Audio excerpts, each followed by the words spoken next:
Hey, I'm Declan. Welcome to my DIY and maker channel, Better Done Right. Today we're going to rotate the tires on my 2023 Nissan Leaf, which is an EV. I'll cover the basics so you can rotate tires on pretty much any vehicle, but I'll also touch on some specific things about EVs. Let's get started over here. I'll show you some of the tools you might want to use. So the tools you'll need would either be 2 jack stands and a floor jack, or in this case, on this vehicle, I'll show you how I can do it with just 2 floor jacks really quickly. But if you're gonna just use 2 jack stands, you need to pick up either the 2 front wheels or the 2 back wheels, and then use your floor jack on a 3rd wheel, because you're gonna have to move a wheel diagonally if your vehicle supports it. We'll discuss that in a little bit. And then for taking the wheel off, you'll need a breaker bar or the tire iron that came with your car, and an impact gun. If you do have an impact gun, you can go ahead and take the wheels off the ground and use it in the midair on the tire. It'll be fine. But I'll show you how to crack the bolts loose, the nuts loose on this front wheel over here. So if you were just gonna use a breaker bar, pull your wheel cover off, get access to the lug nuts or bolts, and with the tire on the ground, crack these loose. Just enough that they start to move. Once you've got one wheel cracked loose, if you're using the breaker bar, do all 4 wheels, and then I'll show you how to jack up the vehicle. So on unibody frame cars, there's a pinch weld that has 2 divots next to it. That's actually a lifting point. Anywhere else isn't as reinforced as that one spot there, and it's on all 4 wheels. But that's also where we want to put the jack. So I usually go right here to this bolt. It's where the lower control arm bolts back to the chassis. That's usually strong enough for me to get a low profile jack under and onto that. Unfortunately, this car being an EV sits pretty close to the ground, and neither of my floor jacks will actually reach that. So that is what you would probably do if you had a different vehicle. So now we're at the rear of the vehicle, and this is how I get around my issue with using jack stands. I have a bar that runs from wheel to wheel at the back of this Nissan Leaf, and if I center up on that bar with my 3-ton floor jack, I can actually pick up the whole rear of the vehicle. You just need this high enough that both tires come off the ground. So now that I've got both back wheels off the ground, I can go to the front and gently lift up to remove just one of those wheels. And I just need enough to get this front tire clear of the ground. Which, there it is there. This will go really easy. Now with this wheel off, let's talk about the order that you actually want to rotate these. When it comes to the way that you'll rotate your tires, it depends on the tread pattern and if you have wheels that are the same size. If you have a symmetrical tire pattern, you can reverse your wheel and place it on any part of the vehicle, and the tread will still work. But if you have a directional tire, it can't cross the vehicle because those cuts in the treads will funnel water under the tire instead of squeezing water out. You can also have a symmetrical tread where it almost looks symmetrical, but the inside of the tire has a different tread pattern than the outside of the tire. So it actually won't work on the opposite side of the vehicle. Then you'll also have different wheel sizes. Obviously, if you have smaller wheels in the front, those won't go to the back.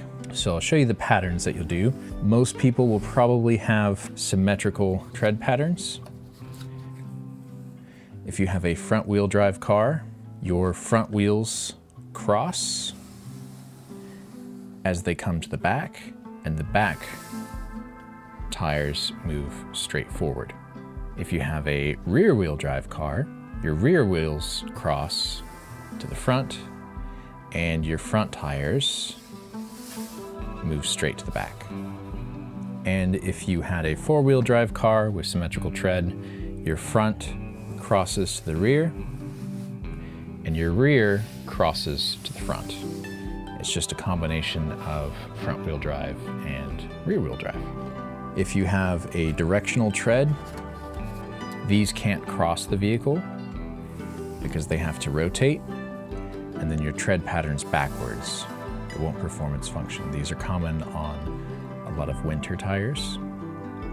So your only option here is to move them straight to the front and straight back.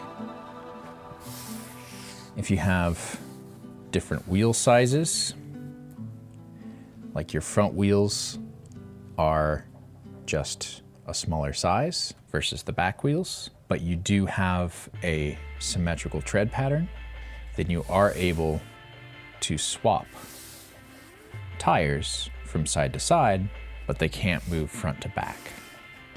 And all of this is done so that if your alignment was bad on this front right wheel, let's say, you're alternating tires, so you're wearing all of your tires the same way. You don't wear down just one tire entirely. It helps spread out the wear of the bad spot across all of your tires. So this is the wheel from the front left. It is crossing to the rear, and now we need to take off this wheel from the back, which, because we've lifted up the front of the vehicle, we've actually set this tire down slightly, so I will need to raise it up again just a little bit. And I'll leave that last one. I'm not under the vehicle. I'm on a pretty flat surface, so I'm not worried about the vehicle tipping over, and I'm not worried about it landing on me. So this back wheels go straight to the front, and we have our new rear from the front to go straight back on. And a tool I didn't mention that I will grab is a torque wrench. But I'll snug these a little bit. And now we'll take our back tire up to the front. So I just left that passenger rear wheel up at the front because I actually need to move this one up to the front so that I can get my jack back. Just bring this up to the front. Now at the front, we will throw what was the back wheel onto the front. This will get our floor jack freed up. Now we'll take off the passenger front wheel so that we can cross it diagonally to the rear. So we have our passenger rear wheel here ready to be installed.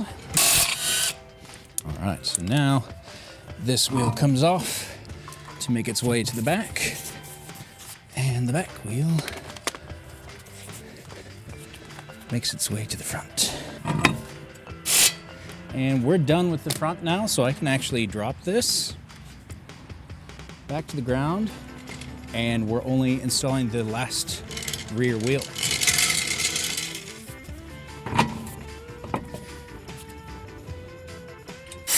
All right, that is all four wheels snugged onto the vehicle.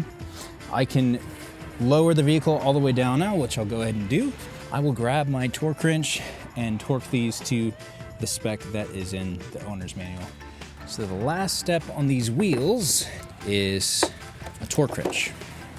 This just gives you a repeatable and precise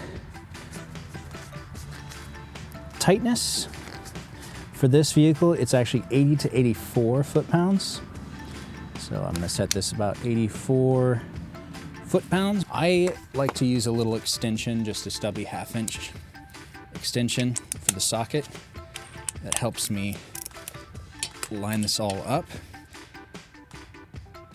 And you tighten it until it clicks. I like to stagger, kind of go diagonally. You should see a little bit of movement before it clicks. If it just clicks, you probably over tightened it. Do that to all 4 wheels, put your covers back, and then write down the mileage that you did this at. That's another component of this. EVs are a lot heavier, just like a truck would be, so your rotation intervals might be sooner. Don't ask me how long it's been since I last rotated these. That's another video from me, Declan, from my channel Better Done Right. I'll see you guys in the next one. Have a good day.